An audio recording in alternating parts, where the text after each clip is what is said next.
Hey everybody, Luke Film Boss here, and the new year 2025 is upon us. So I want to take a look back at 2024 and see what kind of films we were blessed with. But today we're going to be looking at the movies that we were maybe not as fortunate to receive, as this list is going to be every movie that I deemed as bad that I saw in 2024. Just coming in 1 point short of what I deem as a good film is Reagan with a 64%, Gladiator 2 with a 60%, Mufasa the Lion King with a 59%. Now, I'm going to talk about this one just for a little bit because it has come out recently and I did not do a review for it. And because of, secondly, this movie is actually a good movie for the most part. Like the story of Mufasa and Scar, I thought was really good. The music is actually very fun, and I've listened to it after watching the movie. I like the music and the story for the most part. It would have been on my list of good movies for the year had it not been for the fact that the movie is narrated, or it's a story being told by Rafiki, the monkey, to Simba's child. And if it had started off with that, fine. If it had ended with it a little bit, okay, I still would have liked it less. But it's the fact that every like 5 to 10 minutes, the story takes a break to have Simone and Pumbaa making stupid jokes and then cutting to see like Simba's child's reaction to the story. It's like nobody cares about them. Just tell us the story, okay? Yeah, so that kind of killed the movie for me. Kung Fu Panda 4 with a 56%. It Ends With Us with a 54%. And I might make a review for this at some point. It actually is one that I want to make a video essay on, so maybe stay tuned for that, but I also might not make it. So maybe disregard this whole bit. The Watchers with a 52%. A Quiet Place Day 1 with a 50%. Now, this is by no means the worst movie of 2024, but it is by far the most disappointing, especially considering how great the first Quiet Place was and how enjoyable the second one was, even if it wasn't that good. This one just literally does nothing to expand the story or the universe. It literally is just The Quiet Place, but with less interesting characters and just way more boring. It has quality aspects, but the writing literally does nothing for this movie. Back to Black with a 48%. If with a 46%. Harold and the Purple Crayon with a 45%. Despicable Me 4 with a 44%. Another really disappointing movie, but I really wasn't expecting that much from this one. The Garfield movie with a 43%. Harmless, fine, but just so worthless of a movie. And now we have reached the top 10 worst movies of 2024. So I will be talking a little bit about each of these films, more or less. And starting off the list, number 10 worst movie of the year was The Ministry of Ungentlemanly Warfare with a 42%. I don't care what anybody says about this film. It's just bad. The writing is so stale and boring. None of the characters are interesting. And there's literally no conflict or consequence. Like, sure, you're fighting Nazis, so there's conflict, but literally nothing bad happens in any way, shape, or form. There's no actual, like, stakes. There's no suspense. We just have a bunch of really muscular dudes gunning down Nazis for about 2 hours straight, and it gets so boring. There's no real motivation other than the fact that they want to kill Nazis, and they just do it with ease. There's no obstacles in their way. Anytime an obstacle does come up, they just, something convenient happens, or they just gun their way through. Literally one of the worst movies that I've seen all year. It's baffling to me how so many people like this stuff, but then they complain about the Mary Sue female characters in Hollywood movies. Like, yeah, I don't like those characters when it's done with the females, but why do so many people find it okay when it's the male? Like, oh, it's so entertaining when the big buff dude is gunning down people but has no personality or story, and he just has no reason other than the fact that he's a big strong man to actually be like so capable at killing people. But when a woman does it, somehow that's a problem. It's so stupid, and I really just, dislike this movie because it wasn't interesting. It suffers from all the Mary Sue problems just with men. And you want to say, oh, men are more capable? No. They're gunning down hundreds of Nazis in this movie. Maybe not hundreds, but I would argue that yeah, they do gun down like at least 100 Nazis or so.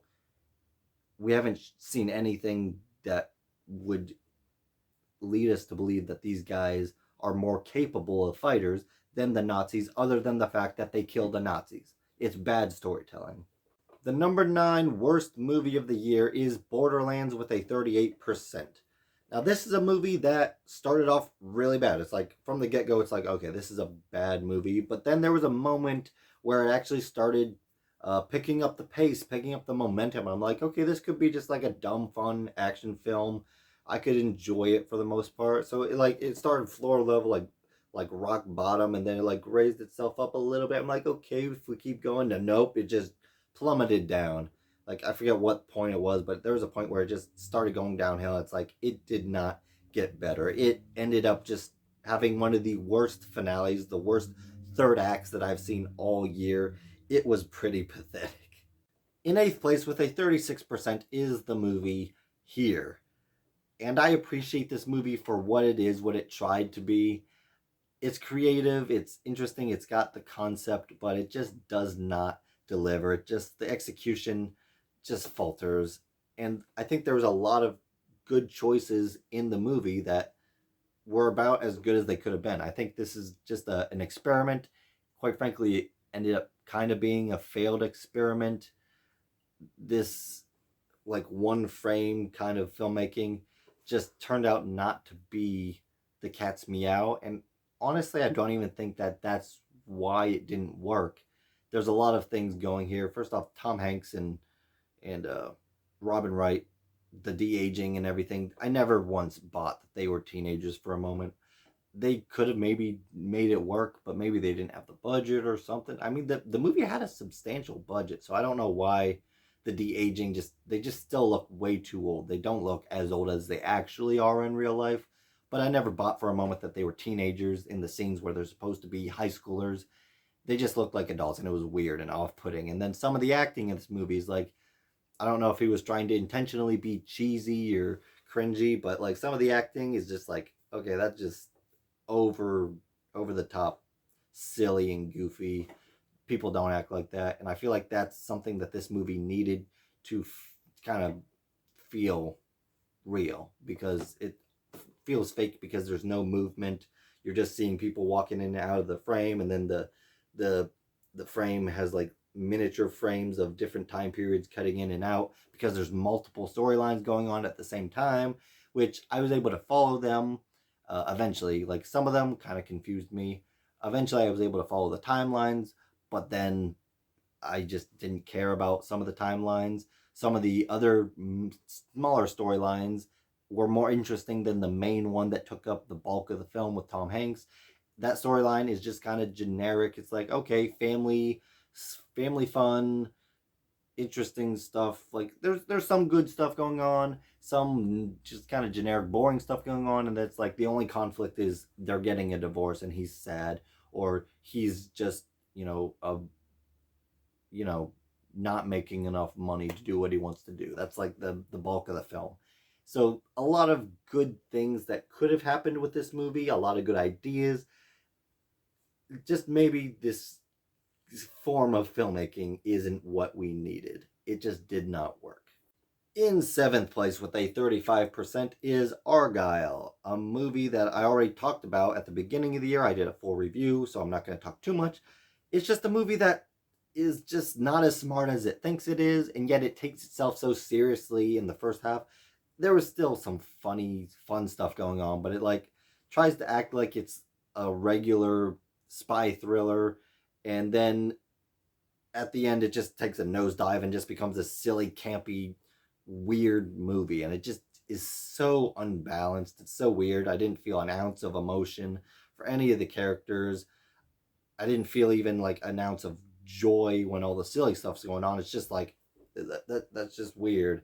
It's not a payoff. It's not, no. You're paying it off, but it's not paying off in a satisfying way. Argyle, not good. Number 6 with a 33% is Kraven the Hunter. I just watched this movie. It was funny to watch with friends. I was informed by the great Sean Chandler through his review that this is a movie that you can have fun with your friends because it's so bad.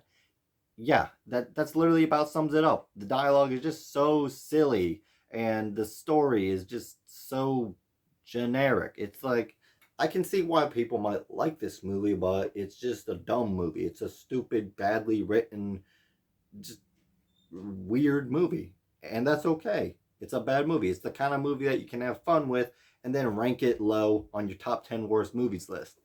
That's Kraven the Hunter. You want to talk about another movie that's very similar to Kraven the Hunter, that's from the same franchise, that I deemed as slightly worse? It's not Madame Web. It is, in fact, Venom the Last Dance, which I put in 5th place with a 30%.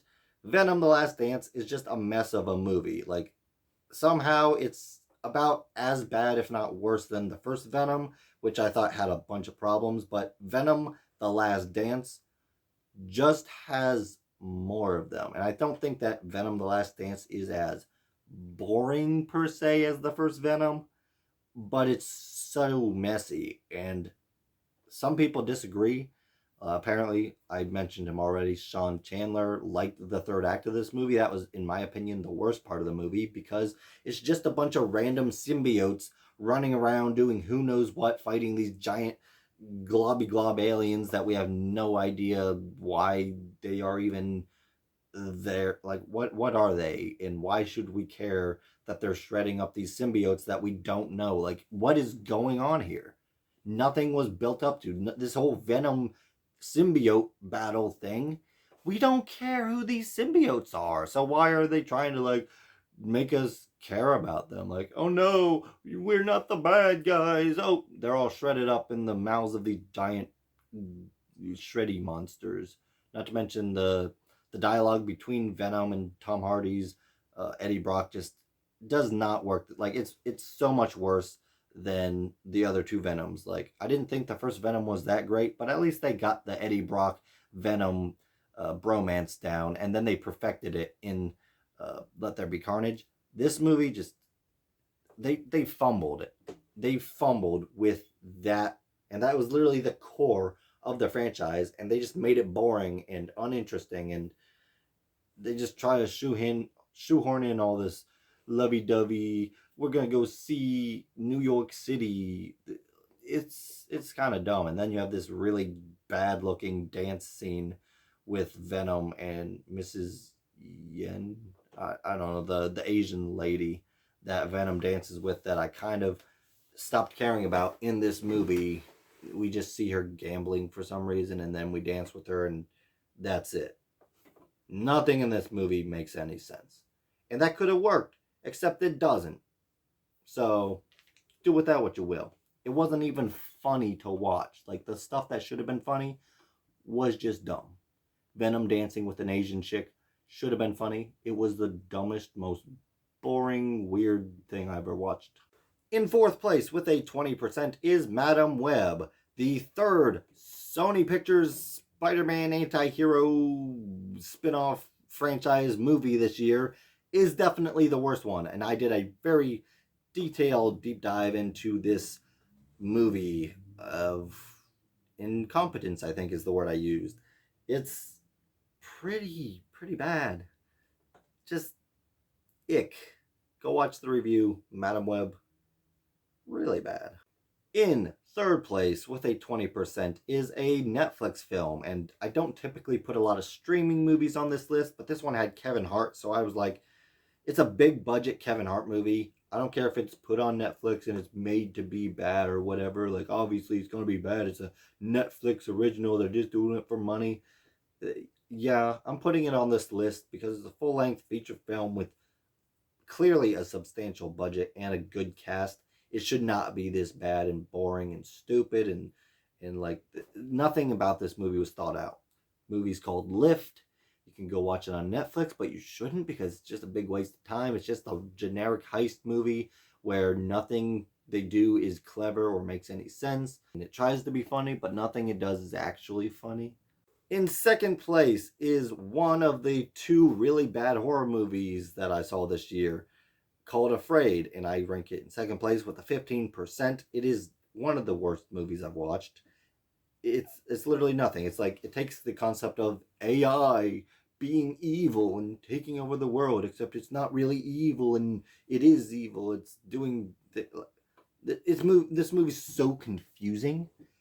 The characters are so stupid. They do all these stupid things, like try and break into a multi-billion-dollar corporation with a baseball bat, and like this movie was literally made for the memes, yet it didn't work because nobody cares about this movie.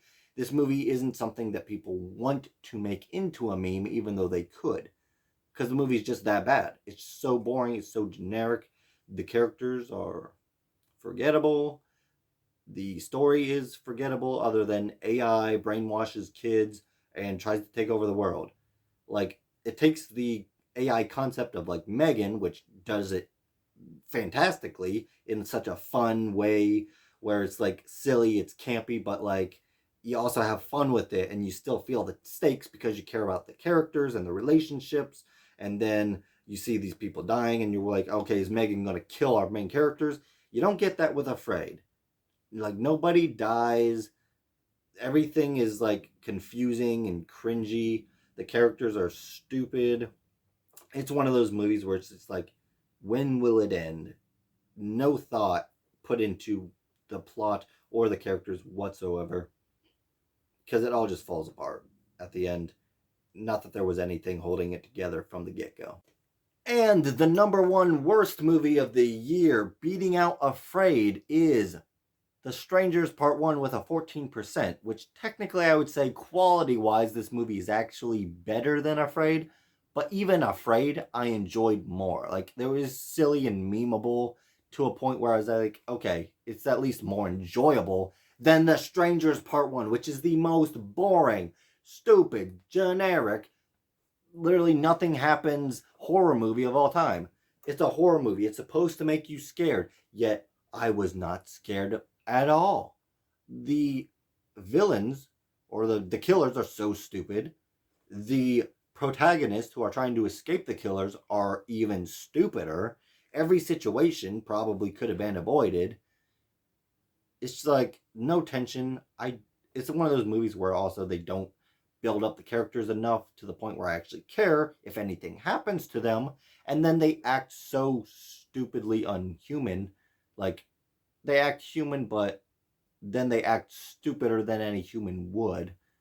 And so it just makes for the lousiest movie experience where it's literally just boring. It's literally just, I'm watching them do this. Oh, what's gonna happen? They're gonna make a dumb decision, and then it ends. And like, we're supposed to get like 2 or so more of these movies.